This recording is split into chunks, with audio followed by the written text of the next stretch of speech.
Good morning, first graders. Today we are on page 287, and our goal today, or our objective today, is today I will add 3 addends to find an unknown sum. So our big part of today is we're adding 3 addends.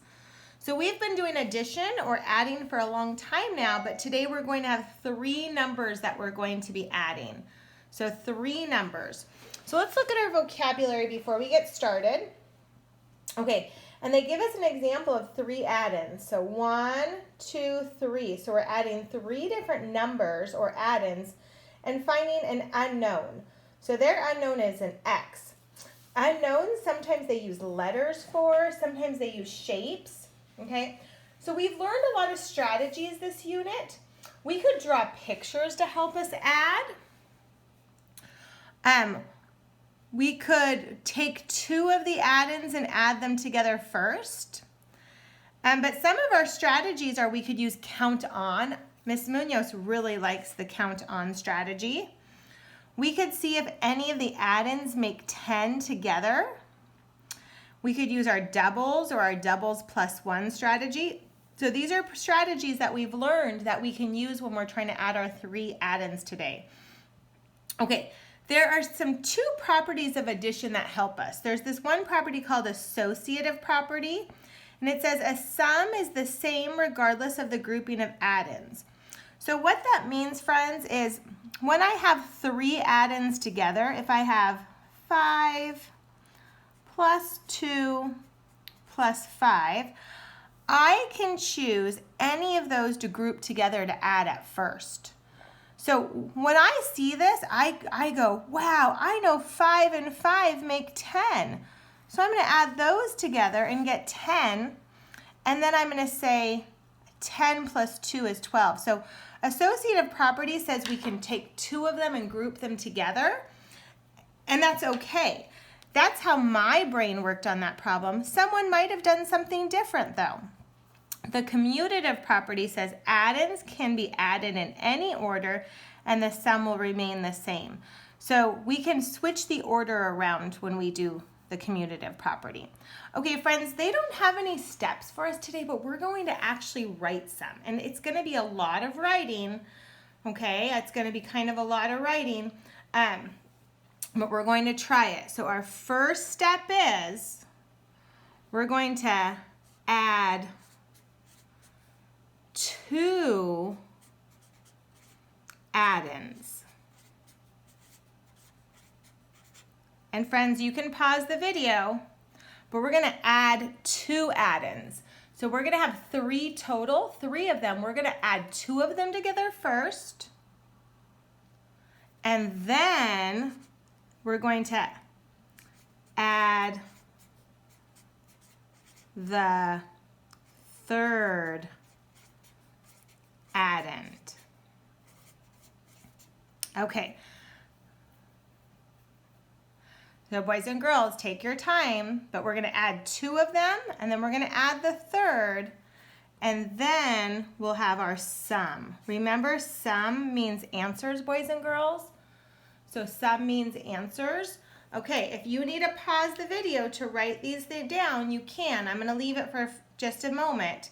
We're going to add 2 of the addends, then we're going to add the third one, and then we'll have our sum.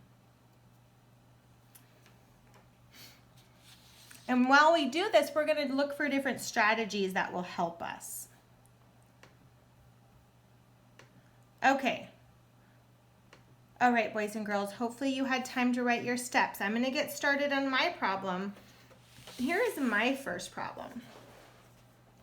It says 4 plus 4 plus 3 equals y. Okay, so let's look at this, boys and girls. I have 1, 2, 3 addends. Those are my 3 addends, and this is my unknown. This is what I don't know. I don't know my answer. That's my unknown.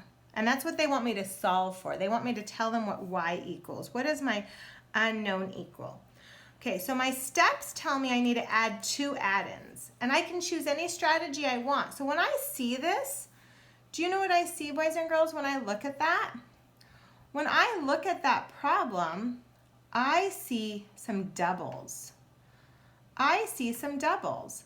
I see 4 and 4. So I could use my doubles for that. I know that 4 and 4 is a double. So I'm going to do this little silly thing. We sometimes in math call it like a little carrot, even though it's a big, fat, chubby carrot and going underground. I know that 4 plus 4 is 8 because I know my doubles. So that was step 1. I took 2 of the add-ins and added them. My next step is I need to add the third addend. So what strategy could I use now? I can't use the double strategy because those aren't doubles. I could use the count on strategy. Remember on the count on strategy, I start with the larger addend. So I can start with 8 and I can count on 3. So I can say 8, 9, 10, 11. So my sum or my unknown is 11. So I used a lot of strategies there. I used my doubles, I used my count on, I even kind of did a little drawing there. Okay, let's look at my next one, boys and girls. My next one is I have 3 addends again, 6, 0, and 7, and my unknown is a triangle. They used a shape for my unknown, and that's what they want me to solve for, is they want to know what my triangle equals. So what strategy could I do here? Well, my first step says I have to add 2 of them together. So which 2 do I want to add together? Boys and girls, I know that 6 and 0, when you add 0 to a number, does it change it? No, because I'm not adding anything. So I know 6 and 0 is 6. So that was my step 1. I added 2 of the add-ins together. Now I have to add the third one to that. What strategy would be a good strategy for this? I could draw it. I could say I have 6, 1, 2, 3, 4, 5, 6, and then I could have 7 added. 1, 2, 3, 4, 5, 6, 7. So what do I have? Well, I have 6, 7, 8, 9, 10, 11, 12, 13. I kind of used counting on when I did that as well. So my unknown, my triangle, equals 13. Okay, let's try some of these together, friends. We are on page 288. Page 288. And here's our first problem. Our first problem says 2 plus 2 plus 3 equals P. And that's what they want us to solve for. Okay, so remember our step 1 says we have to add 2 of them together. What 2 could we maybe add together? Could we use the double strategy? Since we have doubles, we should know our doubles, and we know that 2 plus 2 is 4. So, oh, I'm sorry, friends. That should be in green because you're supposed to be doing this with me, friends. I'm sorry. 2 plus 2 equals 4. So we added 2 of our add-ins together. Now we have to add our next one. So we can ask, what strategy do we want to use? We have to add 4 and 3. Should we use our count-on strategy? If we do our count-on, we start with our larger add-in. So we have 4. I like to put it in my hand. I have 4 in my hand, and I'm going to add 3 more. So 4, 5, 6, 7. I added 3 more. Or I could have even drawn it. I have 4, 5, 6, 7. That's what 3 more looks like. So we know that P equals 7. Okay, let's look at our next one, boys and girls. We have our 3 add-ins, 5, 2, and 3. Okay, step 1 says we have to add 2 of them first. We don't have any doubles. We don't have any doubles. We do have a doubles plus 1. 3 is 1 more than 2, so we could use our doubles plus 1 strategy. I think I might just use my count-on strategy. That's what I think Miss Munoz might just do. I might just add my 5 and my 2.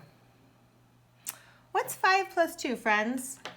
Well, if we're going to do our count-on strategy, let's do our largest add-in. We have 5, and then let's add 2 more. 5, 6, 7. So does that equal 7?